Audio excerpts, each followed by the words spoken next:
Life has no rehearsal, no practice run, no let me try that again button.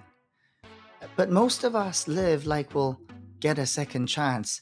Later I'll change, later I'll pray, later I'll clean up my room, later I'll get serious, later I'll love better. If we haven't met, my name is Pastor Elisha Cho. Do you know that God usually doesn't give us later because He gives us today? Here's what Scripture says about that. Encourage one another daily, as long as it is called today, so that none of you may be hardened by sin's deceitfulness. Did you hear that? As long as it is called today.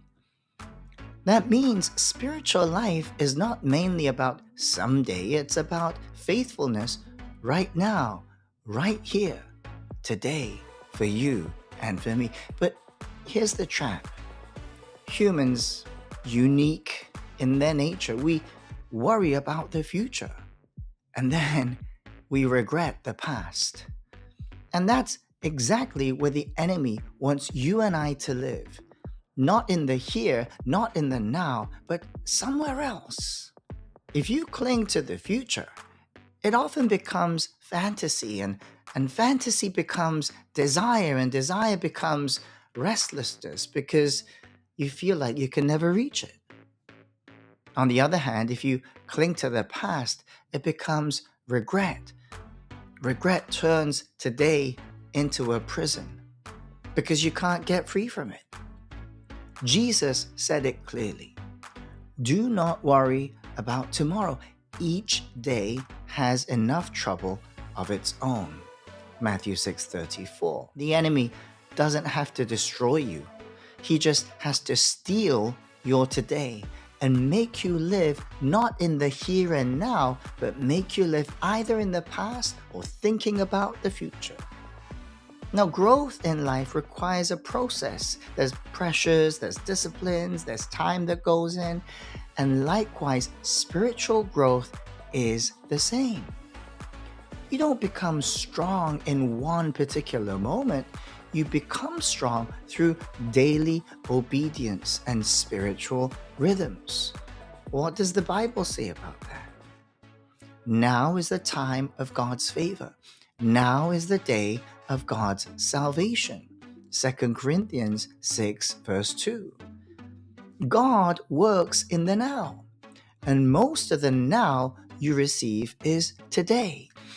But living today well is not easy because today feels small, minute, and it doesn't really feel like it amounts to much. One day feels like nothing sometimes, but one day stacked on another becomes a lifetime. Scripture tells us, this is the day the Lord has made. Let us rejoice and be glad in it. Psalm 118:24. Today is not random time. Today is God's gift. It is a brand new day, a brand new slate. So, how do we live today in a real way according to Scripture? Well, here are 3 practical steps you can take.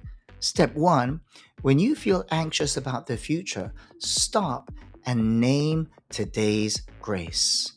Anxiety often comes from comparison or from forgetting what God has already done. And when we forget God's grace, anxiety will creep in like a flood. The Bible tells us His mercies are new every morning. Lamentations 3:23. Not new every year, not new once in a while, but new every morning. Every time the sun rises, His mercies are new.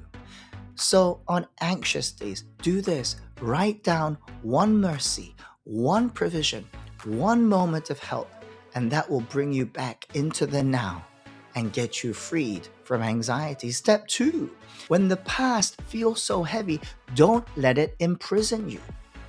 Your past can become either a wound or a fertilizer for growth. And the difference is what you do today with it. What does Paul say about it? Forgetting what is behind and straining toward what is ahead. Philippians 3:13. We need to let go of the past, release ourselves from the prison of our past wounds and traumas. Now, that doesn't mean you erase your story. It means you refuse to live in the chains of bondage, my mistakes, my mess ups. But you surrender those things to God. You surrender your past to Him, and then He gives you the power to move forward. Now, step 3, build a simple daily rhythm. Not a complicated one, not a perfect one, but just something that is on beat. Here it is. 1 verse, 1 act of obedience, 3 thank yous in your day. 1 verse for today, just one. 1 scripture verse that you can hold on to throughout the day. 1 act of obedience. Maybe it's a phone call. Maybe it's an apology. Maybe it's 1 prayer. Maybe it's 1 honest step towards reconciliation. The 3 thank yous? Well, 3 specific graces you saw today with your own eyes. Now, this is how you stop living tomorrow with anxiety and start living today with gratitude. This is what grace does to us. Now let me close with this. The secret of today is God's love. Love happens in the present. Today you forgive. Today you serve. Today you speak truth. Today you return to God. Today you love one person well. So that's why Hebrews says, as long as it is called today. So here's my question for you, friend. What is your 1 act of obedience today that God is requiring of you? Life has no rehearsal, and God's greatest gift to you today is the here and now. Now, if this encouraged you in any way, please feel free to subscribe and like and comment below. My 1 step of obedience today is something. God bless you, friends. See you in the next one.